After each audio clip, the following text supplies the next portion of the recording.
Hello. Welcome to the Unpack Show. Ever considered that prophet that went and married the prostitute? Ever considered that the veil represents Hyman? And, well, there can be a lot of fun to be had with that. If you're like a 13-year-old guy, you think about it, you laugh about it, it's goofy. And then all the verbiage about going a whoring all over the place.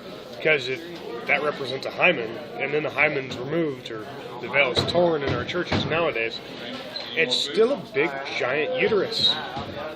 Just saying. How many times have you been in the church? How many times have you been born again? It's just physical representations of spiritual events, of course. But I'd like you to think about that prophet that went out and married a prostitute. It was intentional. It was on purpose. Now, for those of you who are a little deeper in study, there's that whole Proverbs 23:27 bit. Depending on the version that you're reading, it's a strange woman, or a promiscuous woman, or a wayward wife. If you see strange woman and you consider yourself a stranger in a strange land, or know that our leaders considered themselves, like Elijah, to be strangers in a strange land, and if you consider to remember the height from which you fell, and look at what I'm talking to you on right now. It's a cell phone, right? And look at what you're watching me on right now. You are the aliens. You ever seen a monkey make one of these things?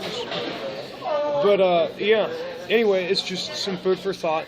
I'll get back into this with some actual scripture later on in life. But that's a difficult path. And Christ talked about a difficult path. He did. And he said there are few who find it. Now, I'm willing to bet that in the Christian community, if you find something, you're probably going to share it. So there might be very few who find it, but everybody would know. Anyway, there's a bunch of scripture references that base off the strange woman or the promiscuous woman and so forth. And this is hard for me. This is difficult. Reason why is because my grandparents are still married. My parents are still married. My aunt and uncle, they're still together. I was raised with a bunch that stay together. One thing I do consider, though, is that if you're forgiven more, you love more. And it makes me wonder. It really does. Anyway, know your house. If you're a Christian, know your house. And never be ashamed of your house. Our house is pretty kick-ass. Have a good one.